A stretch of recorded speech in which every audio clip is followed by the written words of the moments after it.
Good afternoon. My name is Nugzar Ruhadze. I'm a journalist, and today I want to talk to you about a wolf who wants to be in grandmother's clothing. The entire universe knows that Russia is a bad guy. Russians know it too, but they have no guts to recognize it. As a matter of fact, being a bad guy is not as much of a disaster as playing a good guy around when you are an outrageously bad one in reality. Look what's happening right in front of your eyes, my good ladies and gentlemen of the globalized world. When it came to picking up one of the star roles in the world stage version of the Little Red Riding Hood, guess which character of the play Russia thought she deserved to play? The Granny. The Granny. Can you imagine the absurdity of that magnitude? Could there be anything more preposterous than this? Russia wants to be the Little Red Riding Hood's wonderful grandma, who is an epitome of human wisdom, generosity, care, and consideration. Poor old Charles Perrault and Brothers Grimm, wouldn't they commit immediate suicide if they were still around, having heard the ludicrous news? Let your imagination for a second fantasize about Russia being a granny who is ready to take care of her citizens around the world. Imagine the Russian-spoken and the Russian-behaved wolf feeding the hungry and clothing the naked all over the world, sheltering the poor and healing the sick, fighting the injustice and celebrating the truth. The fact of the matter is that wolves are not that way at all, especially the Siberia species.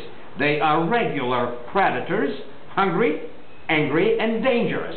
They lie, they disguise, they eat you, and they rob you of your belongings. This is exactly what the wolf tried to do in the beloved fairy tale of the peoples of the world. The hungry and belligerent Russia has decided to play the role of a peacekeeper in the world. The howling gray-haired beast of prey is pretending to be a protector of the mankind from the ongoing evil, and making us believe that she is a fragile and loving granny of her beautiful little grandchild.